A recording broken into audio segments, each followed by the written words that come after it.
네, 안녕하세요, 여러분. 모두 다 무고하고 평안하시지요? 예, 그러기를 간절히 바랍니다.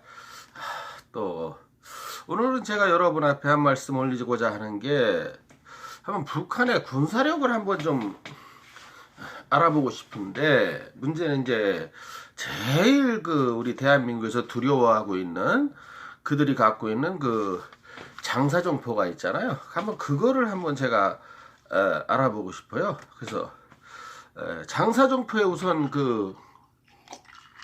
정의는 장사정포라는 무슨 대포가 있는 게 아니고요.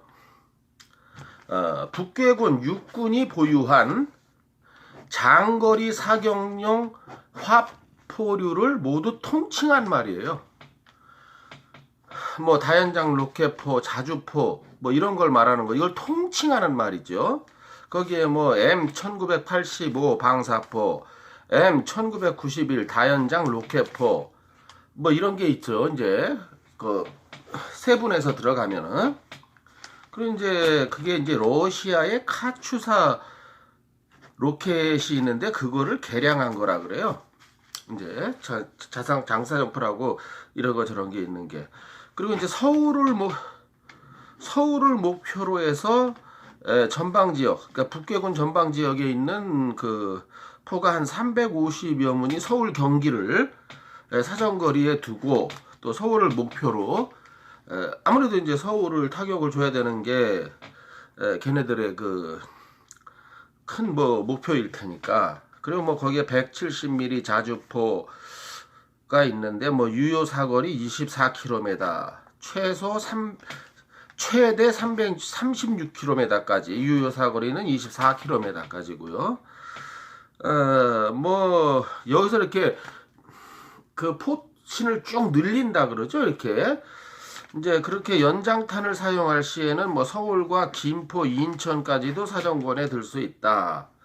거기에 뭐 또 아까 말씀드린 대로 M1985 유효 사거리 40km, 최대 60km, M1991 같은 경우는 서울을 포함한 뭐 과천, 안양, 시흥, 경기도까지도 도달할 수 있다. 이제 이런 거예요. 그래서 이제 이걸 제일 뭐 두려운 북한에 있는 전방의 무기라고 우리가 다 알고 있지 않습니까? 그렇게 또 선전을 하고, 뭐 이걸로다가 뭐 서울 전쟁 개시 하루 이틀 만에 뭐 서울 시민이 뭐 700만에서 1000만까지 다 몰살당할 수 있다. 뭐 이런 식으로 이제 과대 포장하는 경우도 있고요. 근데 이제 이거는 이제 아주 그냥 최대로 그냥 걔네들 주장대로 잡아준 결과고요. 보통 얘네들이 동굴 속에 포를 갖다 평상시에 배치한다 그래요. 그리고 이제 이동 시간이 이제 나와서, 이동 시간이라는 건 이제 포가 바깥으로 나와서 발사까지 하는, 이게 이제 짧게는 17분에서 길게는 34분 사이요. 엄청난 단점이죠. 17분에서 34분 사이에 발사가 시작된다면 그걸 캐치한 우리가 선제 타격을 하면 이거 다 그냥 작살낼 수 있는 거죠, 한마디로. 그리고 또 설사 37번에서 34분이 걸려서 장착을 한다고 해도, 제가 전에도 다른 제 방송에서 말씀드린 것 같지만은 이게 정확도가 떨어져요.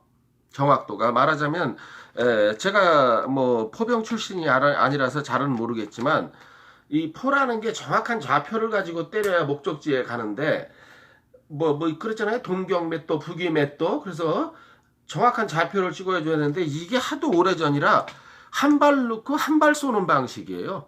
34분 걸려서 이렇게 포를 쏘게끔 준비한 상태에서 단발씩이죠. 하나 놓고 빵 쏘고, 다음에 또 한 발 쏘려면 최고 빨라야 5분.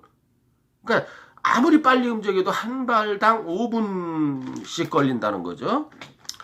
그러니까 34분이나 짧으면 17분, 길면 34분 사이에 우리가 캐치를 해서 그걸 먼저 타격하면 그만이 되는 거고요. 우리 여기에 대항하는 우리 K9 자주포 같은 경우에는 뭐 1분에 뭐 7발에서 9발이 발사, 이건 발사된다 그래요. 그러면은 이걸 캐치하고 나서 또 우리 K9 자주포 같은 경우에는 정확히 좌표를 찍어주고 컴퓨터로 발사가 되잖아요. 그러니까 또 정찰 비행기가 좌표를 잡아서 우리 포병한테 알려주고 지금 어느 쪽에 대기 중이라고. 그러면 1분에 7발에서 9발이 날아가는 그 우리의 그 K9 자주포가 이걸 때려잡는 건 뭐 누가 쏘지 말라는 그 문빨이 그럴 확률이 좀 있죠. 누가 쏘지 말라는 명령을 내리지 않는 한은 장사정포하고는 이건 처음부터 게임이 안 되죠. 예, 잡아내는데. 물론 뭐 밤에 자고 있는데 기습적으로 공격한다고 하면 피해가 좀 있을 수는 있겠습니다만은 그 다음 문제는 얘가 정확도가 없다는 거예요. 그러니까 제가 아까 말씀드린 대로 동경맷도 북위맷도 이걸 재는 게 여기에 딸려 있질 않아요. 그러니까 내가 포병 출신이 아니라서 이걸 정확히 뭐라고 표현해야 될지 몰라서 전에도 제가 이걸 조준경이라고 표현했지 않습니까? 일반 소총에도 조준경이 있듯이 만약에 이게 포대에 조준경이 있다면 이게 서울 광화문으로 뭐 구리시로 인천으로 날아갈 텐데 그냥 하늘에다 대고 쏘는 거예요. 어디 가서 떨어질지는 모르고. 그러니까 이게 내 집 앞마당으로 떨어질 확률은 거의 제로에 가깝다는 거죠. 어디 야산에 떨어지거나. 물론 또 저기 뭐 소가 뒷걸음질 치다가 뒤를 밟을 수도 있다는 식으로 광화문 내거리에 떨어질 수도 있습니다만은 낮은 확률로요. 이게 그렇게까지 떨어진다고 해도 이게 포탄의 위력이 없어요. 포탄의 위력이 없고 관통력도 없다는 거예요. 요즘 관통력이 없다는 건 요즘 빌딩들이 거의 무슨 그 강화 콘크리트라고 해가지고 뭐 지진 강도 뭐 몇에서도 버틴다 뭐 그런 식으로 건물들이 지어지거든요. 저 신도시 아파트들도 마찬가지고. 그러니까 건물이 됐든 아파트가 됐든 그 벽을 관통하고 들어오질 않은 거예요. 밖에서 터질 뿐이지. 그러니까 장사정포가 날라온다고 했을 때 날라온다고 치더라도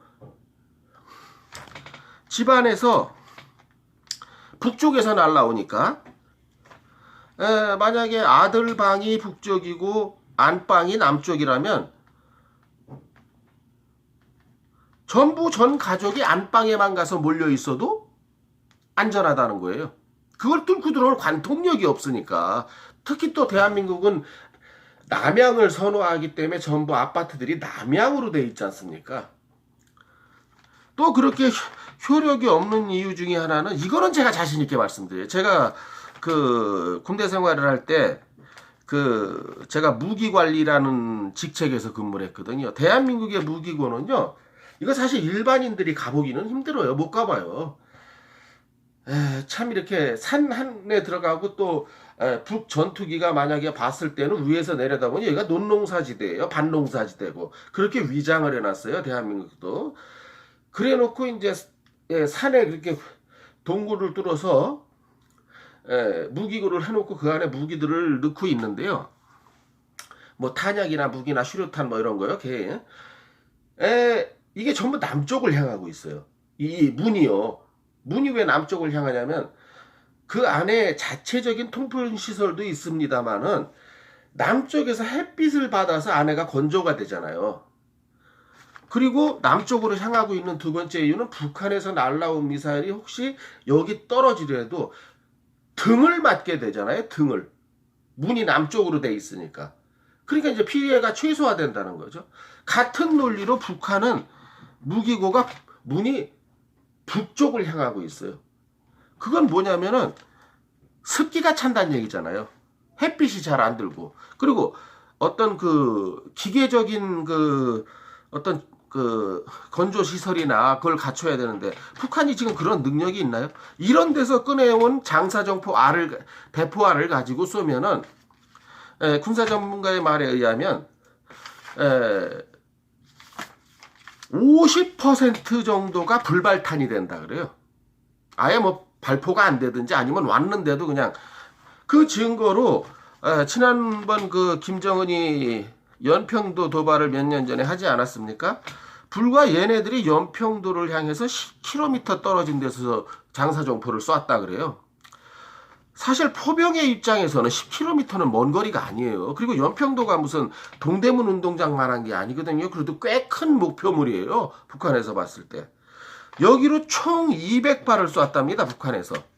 총 200발을 쐈는데 연평도 안으로 도착한 게 80발이요. 120발은 다 딴 데로 갔다는 얘기죠. 뭐 어떤 그 조준경이 없으니까요. 80발 중에 40발이 불발탄이었다는 거예요. 그대로 증명되지 않습니까? 그럼 이게 어느 정도 그게 장사정포가 위력도 없고 그렇게 막 두려워할 무기가 아니라는 걸 여러분들 앞에 말씀드리는 거예요. 그러니까 그렇게 평상시에 통풍이나 뭐 음습판, 통풍이 없고 음습판, 문이 북쪽을 향해 있으니까 거기에 보관돼 있는 그들이 갖고 있는 포탄이 장사정포 포탄 말고도 다른 거라고 멀쩡하겠습니까? 총기고 뭐고 다 녹슬었지요. 그 얼마나 그거 뭐 자기들이 그 뭐 총기 성질을 하고 하겠습니까? 대한민국 무기고는 제가 아는 범위 내에서는 전부 남양이에요. 그리고 이건 당연히 상식이죠. 북해에서 날라오는데 등을 맞아야 될 거 아닙니까? 산의 등을. 아무 소용 없다는 거죠. 산 등, 뭐 아무리 맞아봤자. 우리 무기고에.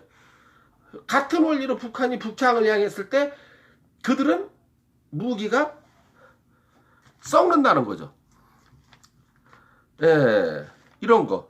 그러니까 장사정포 때문에 뭐 서울 시민이 뭐 전쟁 발발 하루 만에 뭐 700만에서 1000만이 뭐 몰살당한다. 이거는 좌파들이 여러분들을 선동하기 위한 거예요. 그리고 우리가 대응책이 없는 것도 아니고, 예? 1분에 7, 8발이 발사되는 K9 자주포가 5분에 1발 발사되는 자주포랑 싸운다는 거는 임진왜란의 군사력과 21세기 군사력이 맞붙는 거랑 거의 비슷한 얘기죠. 지금 어느 시대인데 한 발 놓고 한 발을 쏩니까? 지금 컴퓨터로 다 발사되는 시대에 좌표도 그냥 컴퓨터가 알아서 잡는 시대에. 그래서 거기에다 장사정포에 대한 두려움은 그렇게 크게 가지실 필요가 없고 그 위력이 그렇게 세질 않아요. 그리고 건넌방에서 안방으로 가는 게 불안하시다면은 지하 주차장으로 내려가세요. 거기보다 안전한 벙커가 어디 있습니까? 그러다 아파트가 무너진다고 장사정포 먹고 대한민국 아파트 무너지지 않습니다, 여러분. 설사 어떤 미사일이 날라와서 무너진다고 한다면 일전에 말씀드린 것처럼 아파트가 무너질 정도의 폭격을 당한 상태에서는 밖에 있다고 해서 안전하지 않아요. 마찬가지예요. 그러나 그런 일은 현실적으로 적고 왜 그런 북한의 공격이 개시됐을 경우에 한미연합군이 무슨 뭐 한 대여섯 시간 놀다가 참전하는 게 아니잖아요. 바로 대응해 나서지. 그러니까 원점 타격을 향한. 그러니까 그 장사정포에 대한 그런 두려움은 좀 우리가 잊어도 된다. 다만 장사정포에 대해 그 앞에다가 생화학 무기를 집어넣어서 보낸다면 이건 큰 문제가 되겠죠. 이건 얘기가 틀려지죠. 이건 방어 차원의 문제가 아니죠. 생화학 무기라면. 근데 지금 국제사회가 엄청나게 규제를 하고 있잖아요. 너무 이건 잔인한 그 살해 도구다 해가지고 국제사회가 서로 이런 건 안 쓰자는 무슨 협약도 맺고 있고 그럼에도 불구하고 국제사회가 그렇게 규제하고 있음에도 불구하고 북한이 그런 도발을 한다면 생화학 무기를 그 탄두에 실어서 보낸다면 이거는 이제 3차 대전 되는 거죠.